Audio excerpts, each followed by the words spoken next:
I'm Kourtney Smith. And I'm Elyse Sharp. And we are two nerds who are here to make Shakespeare easier to understand. In this podcast, we will explore as many dimensions to Shakespeare's plays as we can by looking at the text, examining the historical context in which the plays were written, and how his plays are viewed through modern lenses of feminism, racism, classism, colonialism, nationalism, ableism, all of the isms.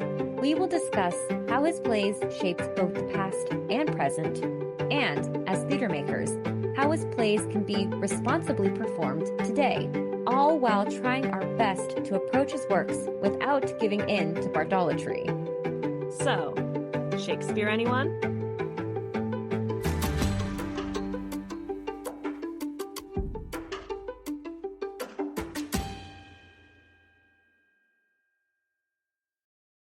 Hi, listeners. Want to support Shakespeare Anyone? Visit shakespeareanyone.com/support or check out the links in our episode description. Now, onto the episode. Welcome to another Shakespeare Anyone mini-episode. In these mini-episodes, we'll be exploring topics that are related to Shakespeare but aren't necessarily connected to whatever play we've been discussing.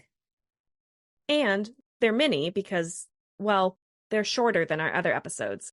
They're like quartos if the regular episodes are folio editions. In today's episode, we'll be talking more in-depth about a major historical event that impacted the world that Shakespeare lived in and influenced multiple of Shakespeare's plays.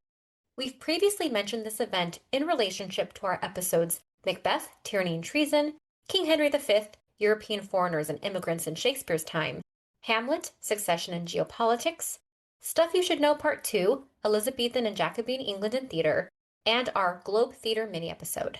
That's right. Today we are talking about Essex's rebellion. First, let's start with the courtier behind the rebellion, Robert Devereaux, the second Earl of Essex. Robert Devereaux, at one point, was a man who could have been thought of as the least likely to rebel against Queen Elizabeth I. From his birth, Robert was closely associated with Elizabeth I. He was born on November 10, 1565, and was the third child and eldest son of Walter Devereaux, 1st Earl of Essex, and his wife, Lettice Knowles, who was a close friend of Elizabeth I and served as her maid of the Privy Chamber. Robert's ties to Elizabeth I extended beyond his mother. It is presumed that Robert was named after Robert Dudley, Earl of Leicester, who was the Queen's favorite and Robert's godfather, who we talked about in our 12th Night Plays for the Court episode. Additionally, Robert's maternal great-grandmother was Mary Boleyn, sister to Anne Boleyn, Queen Elizabeth's mother. That means that Robert Devereaux was Queen Elizabeth's first cousin twice removed. Robert's father died when he was 10 years old, and Robert became a ward of the Crown and the Earl of Essex. And from here on, we will call him Essex to reduce confusion because there are quite a few other Roberts we'll mention. Prominent ministers in Elizabeth's court helped take responsibility for Essex's welfare, with Lord Burghley taking chief responsibility as the master of the Court of Wards. A year later, Essex moved to London and spent time in Lord Burghley's household, where he would have met Lord Burghley's son, a young Robert Cecil. At 11 years old, Essex entered Trinity College, Cambridge, where he matriculated by 1579, 2 years later, and graduated with a Master of Arts in 1581, after which he traveled the English countryside for 4 years. During this time, his mother married his namesake, Robert Dudley, the Earl of Leicester, which we briefly talked about in our Midsummer Political Satire episode. The Queen greatly disapproved of this marriage and banished Lettice from court permanently. In 1585, a banished Lettice pressured her son into establishing his career as a courtier, and Essex visited the royal court with his new stepfather, Robert Dudley, as his patron at the age of 19. At first, the Queen did not take much notice of her future favorite. Elizabeth was busy with the Anglo-Spanish War and the 80 Years' War, two overlapping conflicts in the Netherlands in which England supported Dutch rebellion from the Spanish government. Essex was granted permission to serve under his stepfather, the Earl of Leicester, on a military apprenticeship in the Netherlands. In October 1586, Essex returned home from the Spanish Netherlands as a hero, and shortly thereafter, he caught the eye of the Queen. Essex was known for his good looks and charm, and apparently made the aging Elizabeth I feel young again. About 6 months after returning home, in May 1587, Essex was a constant companion of the Queen. One of his servants noted that, in summer 1587, quote, "Even at night, my lord is at cards or one game or another with her, that he cometh not to his own lodging till the birds sing in the morning." Unquote. In 1587, Elizabeth I gave Essex the position of Master of the Horse, a position previously occupied by the Earl of Leicester, Essex's stepfather, who the Queen also promoted to Lord Steward. Essex's new position at court guaranteed that he would stay close to the Queen and gave him a massive financial boost of about £1,500 per year, which would be somewhere around $500,000 in 2026 money. Leicester also began to rely on Essex, which sparked open rivalry between Essex and Sir Walter Raleigh over who would be Leicester's successor as Queen Elizabeth's #1 favorite. And this rivalry between Essex and Raleigh caused the first major blow-up in the relationship between the Queen and Essex, which occurred at the end of July 1587. What a summer. Essex was furious at the Queen for her hostility towards one of his sisters, blamed Raleigh for it, and pleaded with the Queen about Raleigh's unworthiness before riding away to rejoin the war effort. The Queen then sent another courtier after Essex, who stopped Essex at the coast and brought him back to court, after which Essex, quote, "apparently suffered no consequences for his defiance of the Queen," unquote. Over the next year, the Queen would bestow multiple honors on Essex, such as granting him use of York House as his lodging, an honorary Masters of Arts of Oxford University, election to Knight of the Garter, and special treatment in military service when the realm faced invasion from the Spanish Armada. Essex's stepfather Leicester died in September 1588, which, after some initial chaos, proved lucrative for Essex while also reigniting the competition between Essex and Raleigh for the Queen's favor. Essex and Raleigh dueled through poetry and portraiture, and came close to a true duel around Christmas 1588. Despite his determination to best Raleigh for the title of Queen's favorite boy, Essex was ultimately ambivalent to court life and greatly preferred military service. He consistently tried to find opportunities to perform military deeds in service to the Queen, even going so far as to disobey the Queen's orders and secretly join the 1589 counter-Armada attack on Spain and Portugal.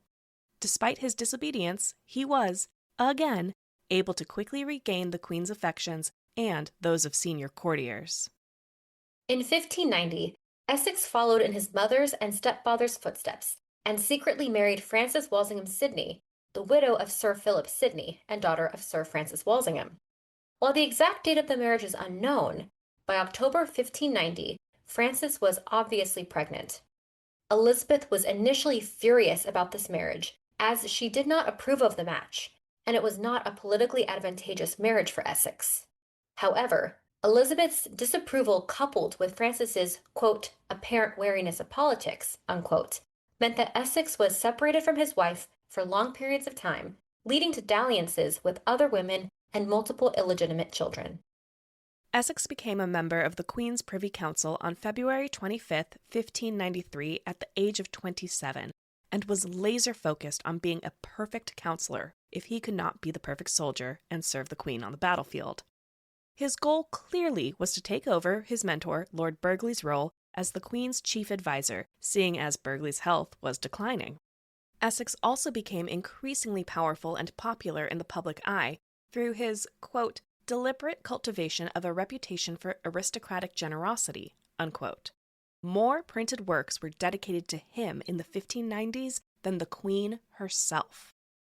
Behind the scenes, in an effort to secure his political future, Essex secretly created a line of indirect communication with King James IV of Scotland, which, by 1594, had, quote, expanded to encompass Essex's commitment to support the king as Elizabeth's successor, and the king's promise of substantial rewards for Essex in return, unquote. Then, the relationship between the Queen and Essex began to crack over disagreements in military operations in Spain. Furthermore, Lord Burghley's son, Robert Cecil, remember him, was named Secretary of State instead of Essex. Essex became depressed in 1597 because he was no longer the only viable successor to Burghley and, quote, a growing coalition of councillors and courtiers was now clearly determined to oppose Essex, unquote.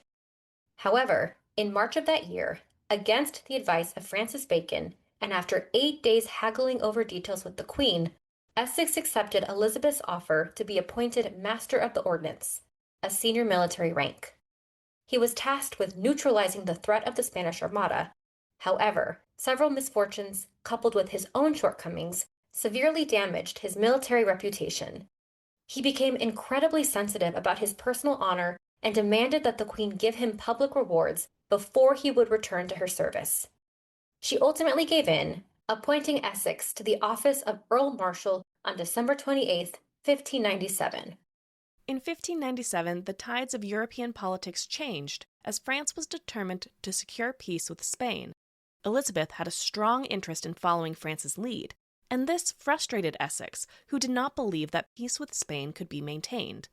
Additionally, England was also fighting an expensive war in Ireland, as Irish Catholic lords, with support from Spain, resisted the Tudor colonial settler presence. A recent victory by the Irish bolstered support for the rebellion in Ireland, and anti-colonial uprisings were increasing in frequency. The debate over future royal policy became increasingly acrimonious to the point that, at a meeting on June 30th or July 1st, 1598, Essex breached royal protocol by turning his back on the Queen as tensions rose over who should fill the post of Lord Deputy for Ireland. She, in response, struck him across the head and, quote, he instinctively reached for his sword, only to be held back by the Lord Admiral, unquote. Essex then withdrew from court, which prompted multiple friends to urge him to make peace with the Queen.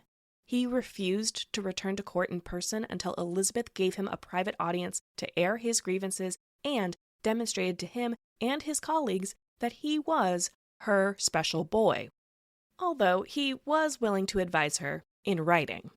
Eventually, after Elizabeth sent her own physician to treat Essex for a bout of fever, he returned to court by September 10th, for the first time since the fight at the end of June, and met with the Queen 2 days later. Despite this, again, recovery of royal favor, quote, Essex remained at odds with the Queen and most of his colleagues over the issue of Ireland. Anxious to preserve his own status as the indisputable colossus in English military affairs, he criticized previous campaigns in Ireland and stubbornly rejected the idea that anyone else was suitable for such a command, unquote. Eventually, this attitude meant that Essex either had to accept command in Ireland himself or back down and allow someone else, quote, to take the lead in what was to be England's greatest military effort since 1588. As a soldier who still dreamed of winning martial glory and the political rewards which he believed this would bring, Essex could not bear to let the opportunity pass to another. He also recognized that this was also his only chance to recapture the political initiative from his rivals, unquote. Elizabeth confirmed his appointment on December 30th, 1598, and Essex left London on March 27th, 1599, arriving in Dublin on April 14th. His campaign in Ireland was intended to be a quick, crushing assault against the Earl of Tyrone and Ulster. However, it was soon clear that his plan was not immediately feasible with the resources at hand or the state of the countryside. He altered course, safeguarding southern Ireland from the rumored threat of the Spanish, while also consuming time, money, and supplies. By July 11th, when Essex returned to Dublin, quote, he was exhausted, sick, and disillusioned by the tenacity of Irish resistance. He could envision victory only by a long and costly war of attrition, precisely the sort of struggle which he wanted to avoid, unquote. Elizabeth was already angry over the costs of this expedition and became further enraged over Essex's demands for more supplies and men and lack of action against Tyrone. Essex, thus, believed his enemies at court were working against him and became focused on leaving Ireland as soon as possible. He made secret overtures to Tyrone and even considered committing open treason by shipping his army to Wales to fight his domestic enemies. Eventually, Essex obeyed the Queen's command to march against Tyrone at the end of August. However, as they were, quote, outnumbered and unable to outflank the enemy, Essex agreed to Tyrone's request for parley on 7 September.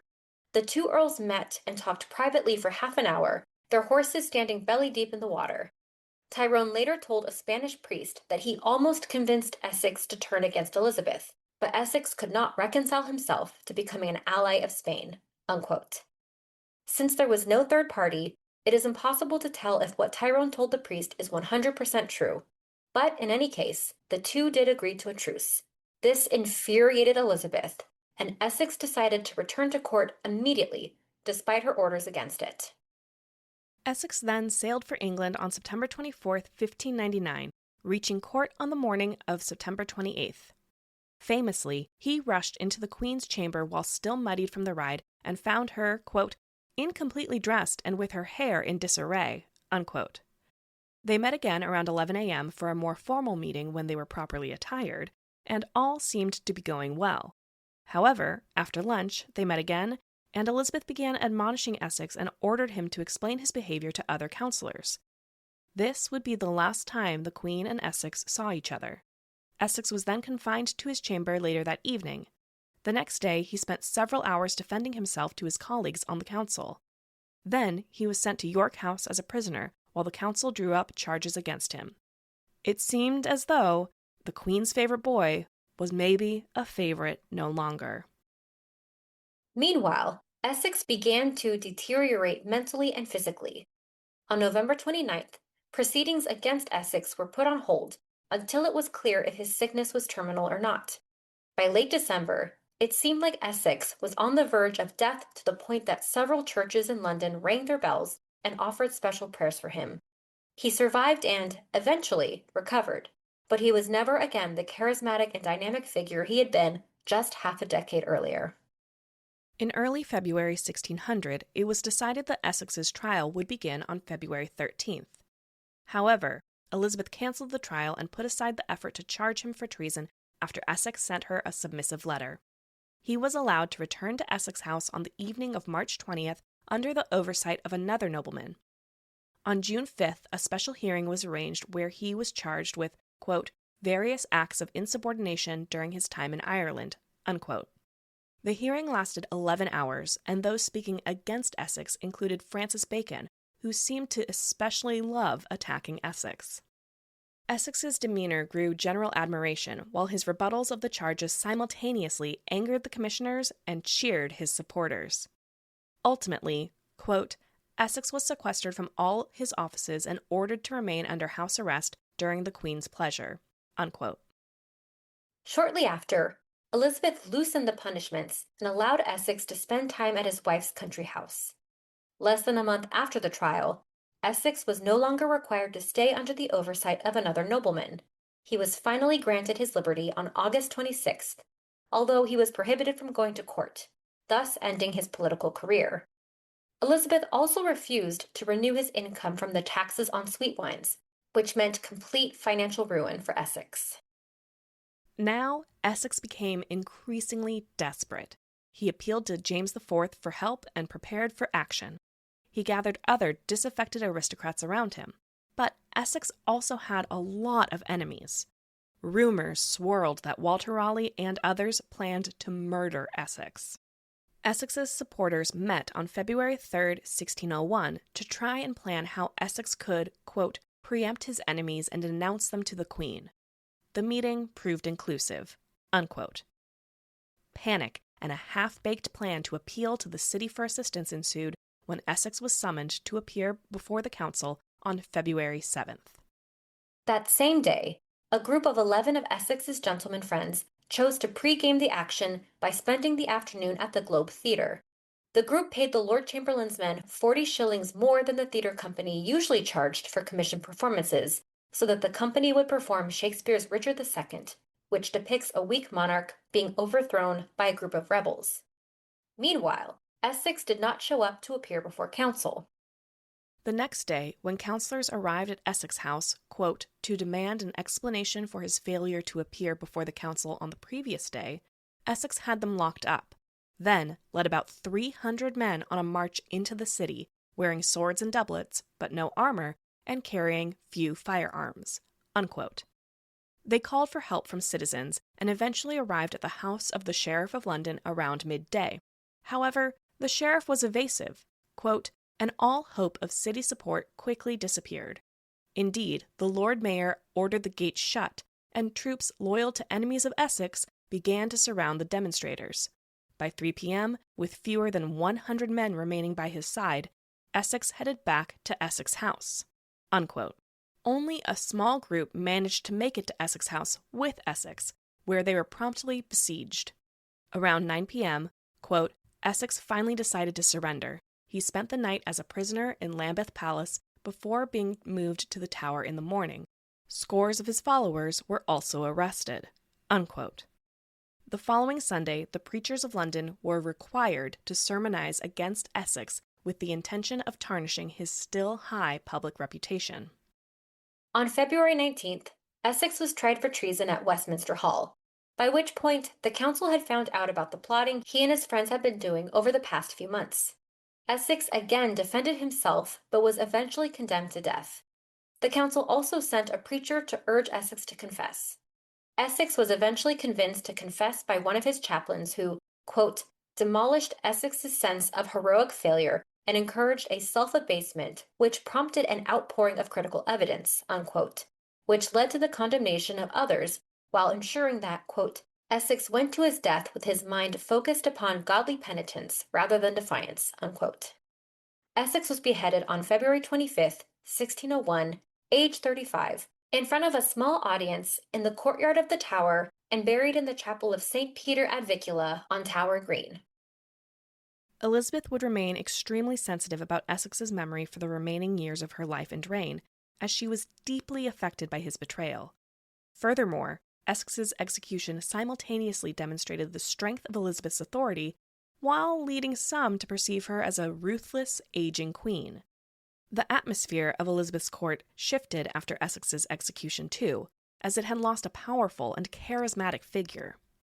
In the absence of Essex, Robert Cecil and his supporters gained more political power that would sustain through the end of Elizabeth's reign and into the reign of King James I. Only Elizabeth's death and the succession of James I in March 1603 allowed for public expressions of grief over Essex's fate. In the early years of James's reign, a variety of ballads and other remembrances were published in honor of Essex, who remained a romantic figure in popular imagination. And of course, Essex's rebellion remains tied to Shakespeare's play Richard II because of the group that paid to see the play in advance of marching on the City of London. However, the Lord Chamberlain's men do not appear to have suffered any ramifications for this loose association with the Essex Rebellion. And they were commissioned to remount it for Queen Elizabeth on Shrove Tuesday, 1601, the day before Essex was executed. And that's Essex's Rebellion. Thank you for listening.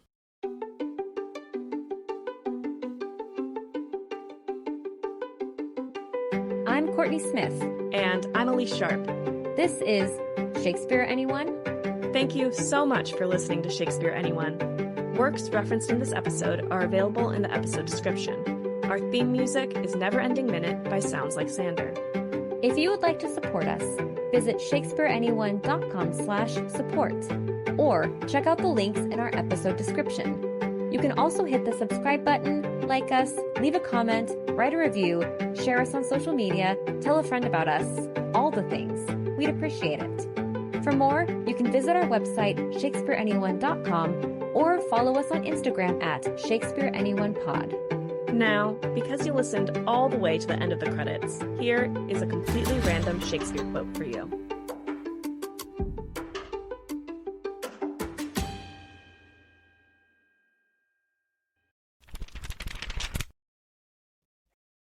From Othello, Act 4, Scene 1, said by Othello.